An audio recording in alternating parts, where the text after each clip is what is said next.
दूसरी लिस्ट आई है, इसमें सबसे दिलचस्प समीकरण मुझे दिल्ली से नजर आता है। दिल्ली में सिर्फ एक नाम रिपीट हुआ है, मनोज तिवारी, बाकी जितने भी नाम हैं वो सारे नए हैं। क्या कहती है दूसरी लिस्ट? देखिए, दूसरी लिस्ट यही कहती है कि कुछ चेहरों पर भरोसा जताया गया है, जिसमें अलग अलग राज्यों में अगर आप देखें तो कई चेहरे रिपीट किए गए हैं, लेकिन विशेष तौर पर आपने दिल्ली का जिक्र किया है। यहां पर सिर्फ एक मनोज तिवारी को रिपीट किया गया, बाकी अगर नामों का जिक्र करेंगे तो ये बदल दिए गए हैं। इसका सीधा मतलब यही है कि भारतीय जनता पार्टी ने जो फॉर्मूला पहले के चुनावों में अपनाया है, इसमें हम उत्तर प्रदेश का विधानसभा चुनाव याद करें, मध्य प्रदेश, छत्तीसगढ़ और राजस्थान का विधानसभा चुनाव याद करें, तो इसी फॉर्मूले के साथ आगे बढ़े थे, जिसमें चेहरे को बदल दिया जाता है और नए कार्यकर्ताओं को मौका दिया जाता है ताकि एक फ्रेशनेस रहे, और इसी के तहत बीजेपी आगे बढ़ रही है। ये तो बात रही दिल्ली की, लेकिन कुछ बड़े चेहरे भी श्वेता आज की इस लिस्ट में हमें देखने को मिले हैं, जिनको चुनावी मैदान में है, जिसको अगर देखेंगे तो करनाल को अगर आप देखिए तो वहां पर मनोहर लाल खट्टर को चुनावी मैदान में उतारा गया है। मनोहर लाल खट्टर ने कल इस्तीफा दिया था और इसके बाद ये माना जा रहा था कि जो बीजेपी है वो उन्हें लोकसभा भेजेगी, और आज ये क्लियर भी हो गया दूसरी लिस्ट के जरिए कि करनाल से उन्हें उम्मीदवार बना दिया गया है। बिल्कुल, देखिए मैं वही आपको बता रहा था, बड़े नाम, लेकिन एक तरफ मनोहर लाल खट्टर हैं जो हाल ही में इस्तीफा दे के आए, पूर्व मुख्यमंत्री मैदान में उतर गए। दूसरी तरफ आप चले जाइए उत्तराखंड में, त्रिवेंद्र सिंह रावत को मैदान में उतारा गया है, वो भी मुख्यमंत्री रहे उत्तराखंड के। इसके पहले की लिस्ट देखेंगे तो शिवराज सिंह चौहान जो मध्य प्रदेश के पूर्व मुख्यमंत्री थे, उन्हें भी मैदान में उतारा गया। बसवराज बोम्मई का नाम इस लिस्ट में आया है, और पूर्व केंद्रीय मंत्री भी कई सारे मैदान में उतारे गए हैं। लेकिन मौजूदा वक्त में जो सबसे अच्छा प्रोफाइल है मोदी कैबिनेट का, वो है नितिन गडकरी। उन्होंने अपने काम के नाम पर बहुत सी प्रसिद्धि हासिल की, लेकिन उनको लेकर अभी थोड़े दिन पहले विवाद हो रहा था श्वेता, और इस विवाद का जिक्र मैं सारे विवादों पर आज विराम भी लग गया। लेकिन अब मृदुल देखना दिलचस्प है कि बिहार में जो समीकरण सेट हुआ है, इसमें जो उम्मीदवारों के नाम है वो कब पार्टी की ओर से जारी किए जाते हैं। बहुत बहुत धन्यवाद तमाम जानकारियां देने के लिए। तो आपको बताते हैं, एक तरफ देखिए दूसरी लिस्ट जारी हो गई, वहीं अब इंतजार है बिहार की उस लिस्ट का, जिसके जरिए जो अभी सीट शेयरिंग का फॉर्मूला तय किया गया है उसको कैसे आगे बढ़ाया जाता है, जिसमें एलजेपी को बताया जा रहा है कि 5 सीटें देने के लिए बीजेपी ने मन बनाया है। मुलाकात भी आज अहम की गई, वो तस्वीरें मैं आपको दिखाने जा रही हूं जो आज मुलाकात हुई चिराग पासवान की जेपी नड्डा के साथ। देखिए किस तरह से ये जो तस्वीरें हैं ये बयां कर रही थी कि बात बन चुकी है। सीट शेयरिंग का फॉर्मूला जो तय करना चाह रही थी बीजेपी, चिराग पासवान को साथ में लेके, कहा जा रहा था चिराग पासवान नाराज है जिस तरह से नीतीश कुमार को बीजेपी ने अपने साथ ला करके एक तरह से बताने की कोशिश की कि उनके साथ हम चुनावी मैदान में उतरेंगे, गठबंधन हुआ।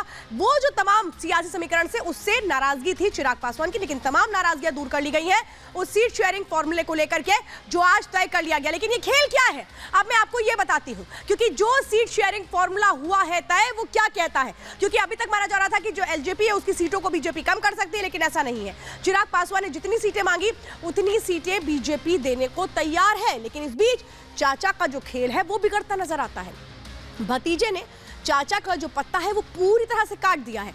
चिराग पासवान को बीजेपी ने 5 सीटें दी हैं, जो सूत्र बता रहे हैं चाचा पशुपति पारस को 1 सीट भी नहीं दी गई है। उनके लिए कहा जा रहा है कि हो सकता है उन्हें एक तरह से जो पशुपतिनाथ है इनको राज्यपाल बनाकर एक खुश करने की कोशिश की जाए, ऐसी बातें निकलकर सामने आ रही हैं। लेकिन पशुपति पारस को राज्यपाल बनाने का जो प्रस्ताव है वो अगर उनको दिया जाता है तो क्या मंजूर होगा, सवाल ये भी है। इसी के साथ बेटे प्रिंस को बिहार में मंत्री बनाने का भी प्रस्ताव दिया जा सकता है पशुपति पारस को, जिनको एक भी सीट नहीं दी जा रही है। यानी वो पशुपति पारस जो रामविलास के बाद सोचते थे कि हम पार्टी को इंटैक्ट करेंगे, वैसा भी नहीं हो पाया और उनका खुद का समीकरण भी बिगड़ता नजर आ रहा है। तो ये तो बात हो गई बिहार की। बिहार की जो राजनीति है वो आगे बढ़ रही है और बिहार की राजनीति में तमाम समीकरणों को बीजेपी ने समेट भी लिया है। लेकिन सीटें कौन कौन सी हैं जो चिराग पासवान को मिलने जा रही हैं, उसमें हाजीपुर है, समस्तीपुर है, खगड़िया है, वैशाली है और नवादा है। सबसे दिलचस्प सीट हाजीपुर थी और हाजीपुर की सीट को लेकर ही ये कहा जा रहा था कि आगे पीछे की स्ट्रैटेजी हो रही थी। पूरी अगर बिहार में देखें तो 6% पारस है, लेकिन अपनी एक अच्छी होल्डिंग रखते हैं इन सीटों को लेकर के, और इसीलिए माना जाता है जो पासवान है वो एक बड़ा फैक्टर होते हैं, भले ही संख्या में 6% होते हो। इसीलिए बीजेपी ने 5 सीटों के साथ चिराग पासवान को सीधे सीधे खुश करने की कोशिश की है। और ये बात चिराग पासवान ने आज खुद कही। सीट शेयरिंग के फॉर्मूले तय होने के बाद चिराग पासवान ने क्या कहा वो भी सुनिए। आज जब सीटों का बंटवारा हो चुका है, गठबंधन का स्वरूप पूरी तरीके से तैयार हो चुका है, ये 400 का लक्ष्य ना सिर्फ हम लोग पार करेंगे बल्कि बिहार में जो पिछली बार एक सीट किसी कारणवश हम लोग की रह गई थी, इस बार 40 की 40 सीटें एनडीए का ये गठबंधन मिलकर जीतेगा।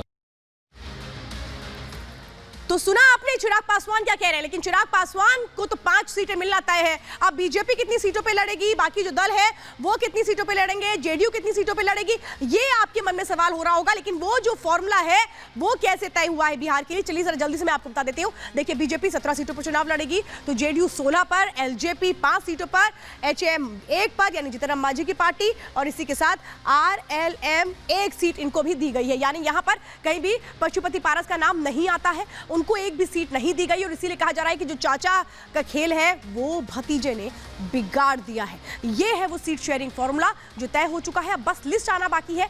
उस लिस्ट में जो 5 जगह है जो पासवान ने मांगी थी, चिराग पासवान ने, उसमें किनको उतारा जाता है ये देखना दिलचस्प होगा। और इसीलिए मैं आपको बता रही हूँ, अगला ग्राफिक्स अगर हम प्ले कर लें, इसीलिए मैं आपको बता रही हूँ कि ये जो सीट शेयरिंग फॉर्मूला है ये कितना अहम हो जाता है आगे बढ़ने के लिए। लेकिन चलिए, ये तो बात हो गई राजनीति की। एक और राजनीति गर्म होती नजर आती है उस मुद्दे पर जो लगातार इस वक्त सभी की जुबान पर है, और वो है मुद्दा सीएए का।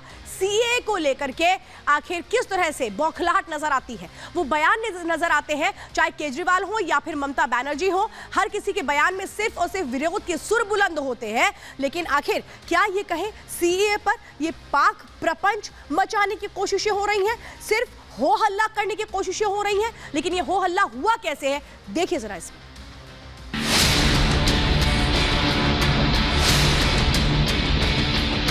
हमने कहा था हम सीएए लाएंगे,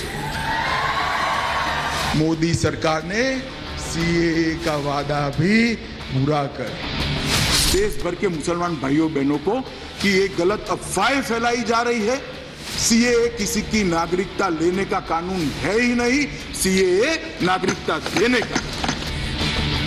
भारत के तो ढेरों लोग बेघर हैं, लेकिन बीजेपी वाले पाकिस्तान से लोगों को लाके उन्हें भारत में बसाना चाहते हैं, उनको घर देना चाहते हैं, हमारे रोजगार उनके बच्चों को देना चाहते हैं, हमारे हक के घर उनमें पाकिस्तानियों को बसाना चाहते हैं।